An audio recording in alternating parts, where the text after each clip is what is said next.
Hey everyone, welcome back to another edition of Deep Dive. And today we are recording just a day after the National Day rally because we've got, stuff we want to get off our chest. We want to talk about our emotions, how we reacted to that speech. Yes, it's the most important political speech of the year, right? Given by Prime Minister Lawrence Wong. So, what did you think? It's the first time he's giving his National Day rally speech. A lot of expectations, and I think it came across well. He had the right energy, a little bit of humor in it. He entertained. He also informed, and he kind of set the stage where it feels like it's his thing. This is, his journey because he changed some things without really rocking the boat too much. I like the fact that there were personal touches. I know For the Kung Fu picture. Yeah. All the pictures and his own anecdotes about him in school, and I thought this made the difference for me personally. I felt that it made him a lot more personable. Okay. Yeah. Well, let's find out how others have thought about that and some of the issues that he spoke about. Quick reaction from both of you. So maybe we'll start with you, Eugene. If you had to pick one thing you thought was bold, big, what would it be? Before I get into that, I thought he emoted well since we're talking about emotions, right? I thought he brought the audience through a full range of emotions, right? Ranging from gratitude to nostalgia, to hope, promise, and choking a bit towards the end of his speech. Everyone sort of set up and kept the silence. But I think in terms of what to me was the big move, I thought it was really that package that related to families, young families, right? Okay. So more paternity leave, shared parental leave, and of course increased accessibility and affordability of childcare. That's right. Yeah. So to me, that was something that made me sit up. Yeah, that was big. We'll talk about that in a bit. Elvin, what about you? Yeah, similarly, I thought it was a very good speech. I thought that of all the policies that he talked about, I think he really provided a sort of vision for the future, right? Some would even say that this vision of the future is very much people-centered, very inclusive. Some have used the word egalitarian. And if you follow American politics, some might even say a libertarian, right? In the sense that you can be whatever you want. Every Singaporean matters. Previous to all of this, right, they've been talking about the Forward SG in such a big way multiple times. So do you think that the speech really set out that idea, that vision, that he's serious about this? Yeah, I think in the past when the Forward SG report came out, I think some people struggled to see what was the overarching vision and overarching change, right? From the previous kind of Singapore dream that people had. Yeah. I think from this National Day rally, he was given this extended period of time to introduce all these different policies, which kind of knitted together, I think, pretty well. It was very much the same plan, but yet you didn't hear Forward SG mentioned many times. It makes sense because he spoke in a language that people can relate to. Whenever you hear Forward SG, you're like, another Singapore propaganda idea, Whereas this way, it was very simple. They're talking about, BTO flats, about home, about job, things which are very close to our heart. So I think that was very relatable. Let's start talking about some of these because parental leave, that was one of the big ones, When it's fully implemented in April 2026, parents will have 30 weeks of paid leave. That's up from 20. So there's a whole extra 10 weeks for parents to share. Okay, this is great for families, but companies, of course, are thinking, oh my gosh, who is going to do the work while this guy goes missing? So how do we sort of balance that? Do you think companies will be needing more support or looking to sort of fill that gap that you have now created in that sense in my company? Eugene? I think there is a need for that major reset, that Prime Minister Wong, spoke about. And I think this is where, companies have to recognize that they have a part to play. Being a member of Singapore society and supporting, the employees, as they go through, the family journey. But I think Steve is certainly correct. To highlight that there could be potential issues. Yep. Right. Is this something that the government will fund? to perpetuity. Mm-hmm. And of course, the other one, which Steve alluded to, is of course the concerns of whether there will be discrimination at work. Yes. Right. So you fit a certain profile, right, in which you are going to take longer leave because whether it's paternity, shared parental leave, and all. Then the question is whether there'll be some companies who which might be wary of hiring people with certain attributes, those in a family way, for example. It used to be, Eugene, that wariness came from women candidates. That's right. Right? They would ask women, "Oh, are you planning to have children?" And then they will say, "Okay, then, if you're pregnant, etc." So now there's parity. Yes, and so which means that previously half the workforce, could be subjected to discrimination, and now now everybody. The entire workforce. Now we're equally discriminated. Right? So, but PM Wong put out a very interesting figure, right? So a decade ago, compared to today, there were half as many, or rather now we have about half of dads, taking paternity leave. Still half not taking. It's quite a big number, right? Right. So it's an improvement for what it was a decade ago. Yeah. Right. But it begs the question of why are close to half of dads why are these fathers not taking paternity leave, right? Is it because they don't see themselves as having a role to play? Is it because it is not masculine enough for you? Or is it because the bosses I don't know, would you, Elvin, do you have paternity leave that you would you take it if if now you're given the option? Of course, I would take it. Yeah. Well, it's supposed to be mandatory. You can't say no. I can't say no. I have to say yes. If not, well, my wife will twitch her eyes at me. So the 4 weeks mandatory, to Eugene's point, right? Previously, people were not taking it. So making it mandatory is going to help? Yeah, I think in general, I think it's going to help. I particularly like, the use of the word reset, right? Okay. As much as, we Singaporeans ourselves, we have to have a reset of our kind of attitudes towards career and work. I think there is some sense that maybe employers themselves may need a small reset of their attitudes towards their employees. Okay. Right? Oftentimes we think about employees complaining about employees not having loyalty to the company, always job hopping and trying to find the next better deal.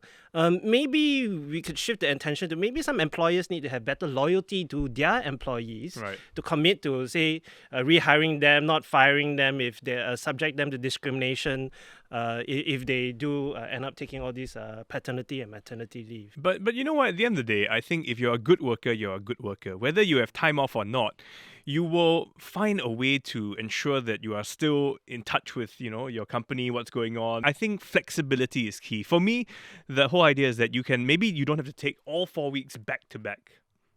We all need days here and there to take our kids to the doctor, do things it's better if you can spread it out. So I hope that companies will be flexible with their staff in that way. Then therefore, because a good worker is someone who knows that at the end of the day, I need to get the job done. You just allow me time to, fit it into the schedule a bit more. When you say employers changing mindsets, right?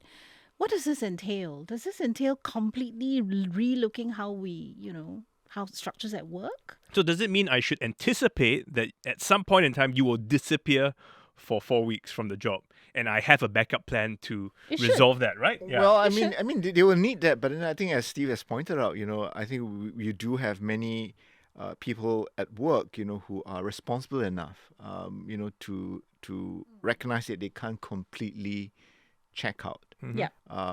But at the same time, the whole idea is not for them to be distracted as well. Exactly. So it's something that I think will need a lot of rethinking. But I agree with Elvin. We need that mindset change. I mean, and even within couples. Yes. Right. The shared parental leave. I think that gives couples the autonomy, the agency, to decide how they want to structure the shared parental leave. For some couples, the father might say, well, my job gives me more flexibility. That's true. I'm not going through a big project. Maybe I should take on more of the parenting duties. So I think that can help. Right. many families, to see what is it that works best for them. But that's why I think we need that flexibility. So you come to me and you say, I don't need to take 4 weeks back to back. I'll say, great. Say, I just want to have every Friday off, for example. Versus someone else who says, I need the 4 weeks back to back. Say, sure. Yeah. I can bring in someone to cover your job. It really depends on the dynamics of a couple, lah. I mean, I guess if somebody needs to be there with his wife in the first few weeks of the baby's birth because the transition is a bit tougher, then yes, So I mean, there should be that flexibility. I agree. We were talking about this, Steve. When your babies were born. Yep. You didn't do anything much, right? Like well, when they were first born. Were you there? I did a lot. I feel that some parents were saying that, hey, how come childcare leave is still at 6 days? So there was this huge emphasis on newborns. Is this something to do with the TFR? Is it something to do with, getting people to say, you know what, when I have a kid, I will have time? The fact that Singapore's population is not reproducing enough, was certainly the elephant in the room, right? And I think, for a country that will continue to need immigration, I think it becomes imperative, for the government to be able to demonstrate that they're also putting a lot of resources into promoting marriage and parenthood. Okay. Because you can't have one without the other. Right? There's been measure upon measure in every budget.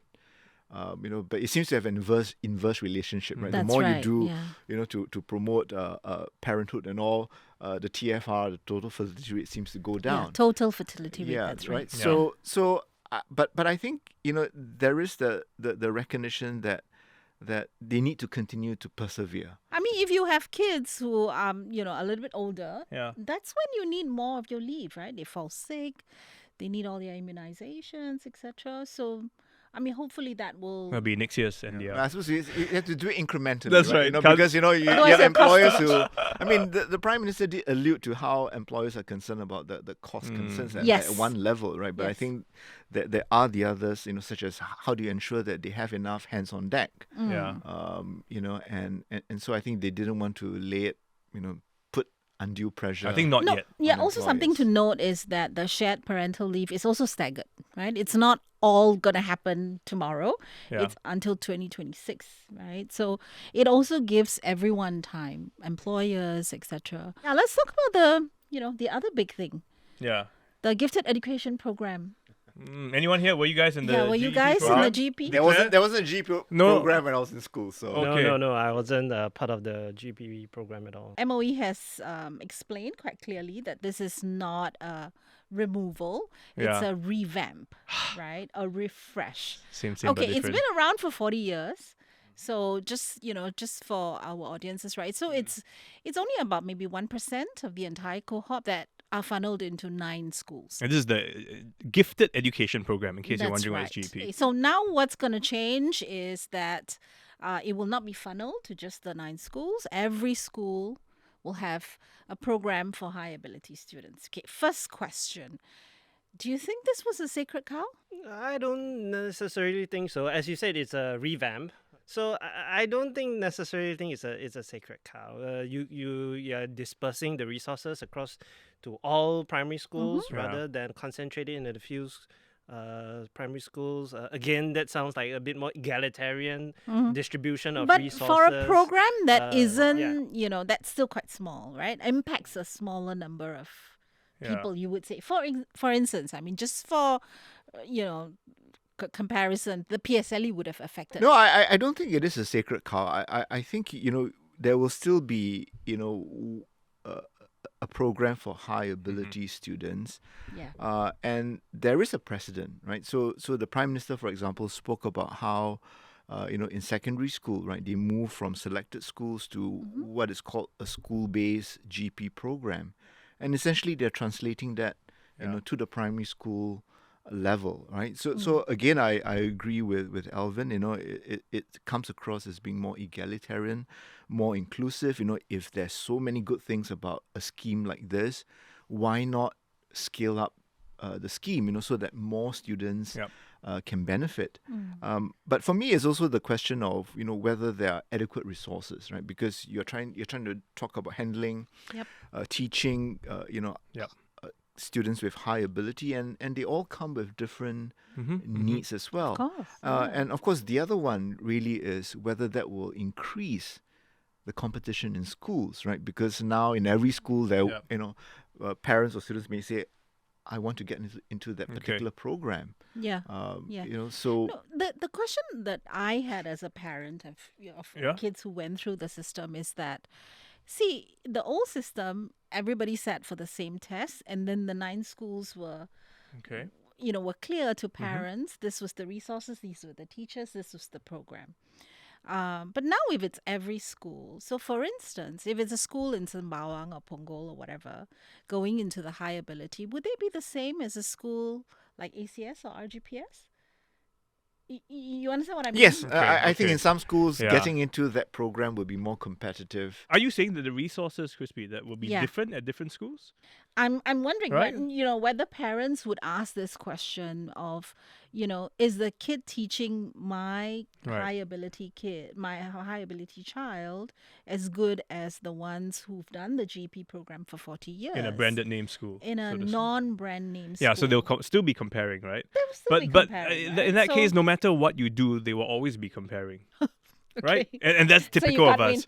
Whatever you do, they'll say that other school is better for this because this teacher came from this school, had this kind of training.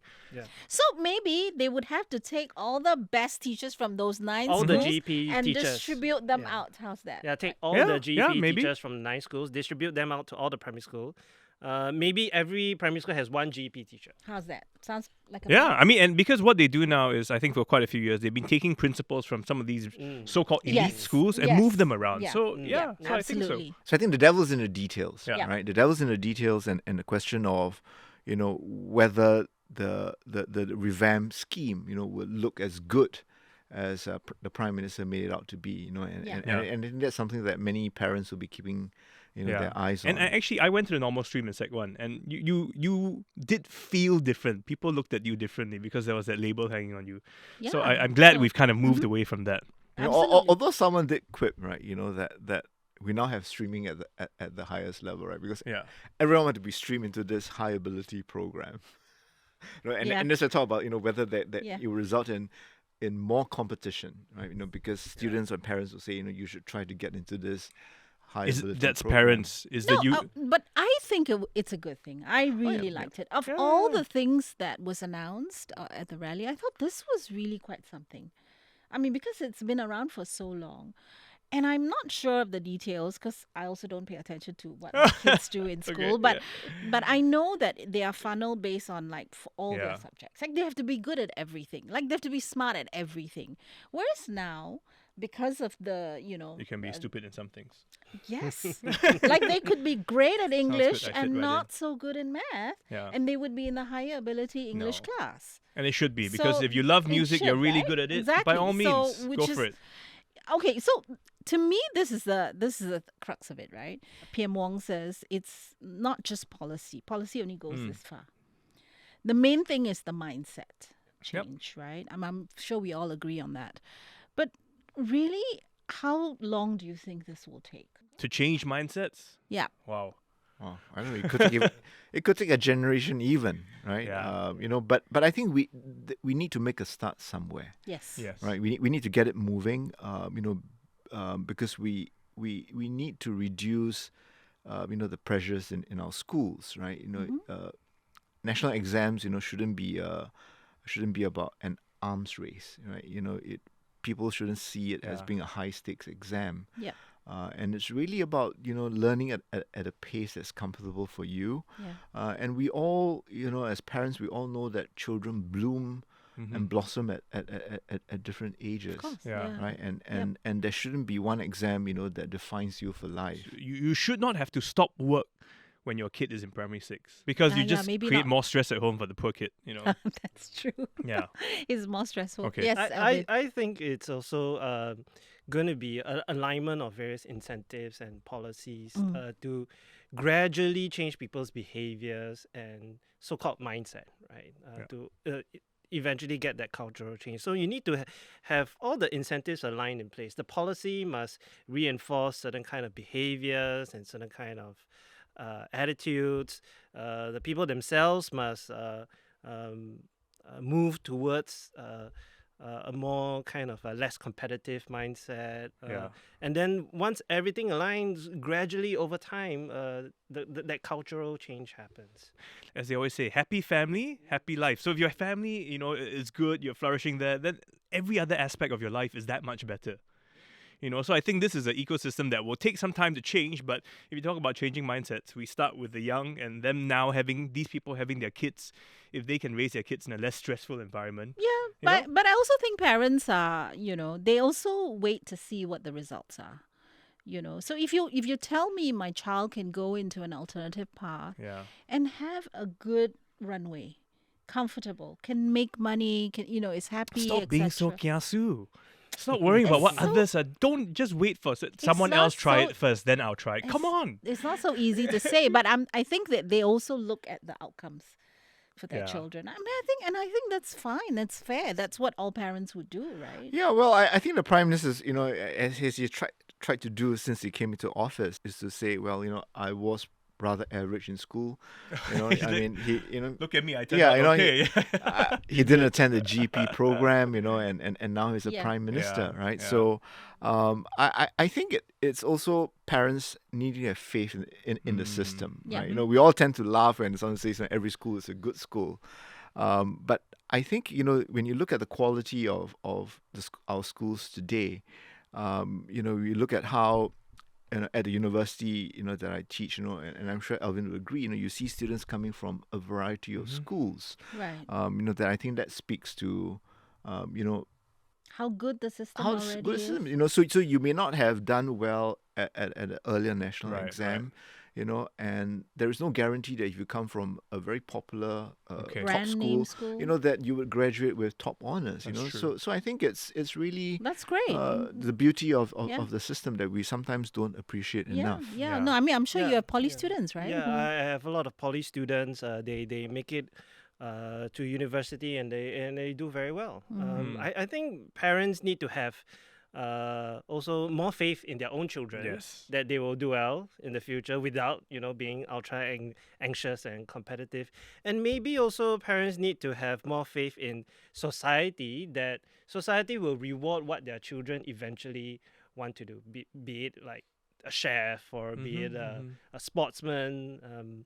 And so again, how society rewards their children again is back to the parents themselves. But the question shouldn't just be reward being money. The reward should be a meaningful, purposeful life. Yeah. I mean, I'd rather have a happy kid who's a chef than an unhappy lawyer or doctor, right? The fact that if parents are willing to open their minds to say, that's a possibility. Yeah. Versus in the past where you say, what, you want to be a chef? No way. How are you going to pay the bills, Go and do something else, right? Yeah, or musician or whatever, right? Yeah. Yeah, I think the definition of success must change. Yeah. Right? It's really about each person, finding out what is it they're good at, and then aiming to be a craftsman, right, in what they do. Exactly. Right. So even if you're a lawyer, it means being the best lawyer that you can be, or if you talk about chef or you're a kite foiler, be the best that you can be, and I think that's where the as he pointed out, towards the end of the speech, talking about the Kallang Alive Master Plan. The whole idea of sports is not just about winning medals and bringing the country closer together. It's also about each person endeavoring to outdo their previous best. Yeah. And now that we have those options available where they're no longer shunned, in that sense, I think it has a very strong suggestion in the way we are changing the direction this country is taking. So I feel very hopeful about that kind of trajectory, and I have to be honest. So that was, I felt hopeful about the speech. Okay. Like you, I'm optimistic. I think we're off to a good start. I like the fact that there is some reset to some of the things. Yeah. And let's see how it goes, because it's not so much our generation, it's also the next generation that I think he's really appealing to. Exactly. Okay, guys. So thanks so much. This has been Deep Dive. Of course, if you have thoughts, jump online. We go out on YouTube. Share your comments there as well. But otherwise, a shout out to the team. Janani Johari, Tiffany Ang, Saya Win, Joanne Chan, and To Yen Yun. Video editing is by Hanida Amin and sound mixing by Ken Delbridge. Thanks, everyone. See you next week.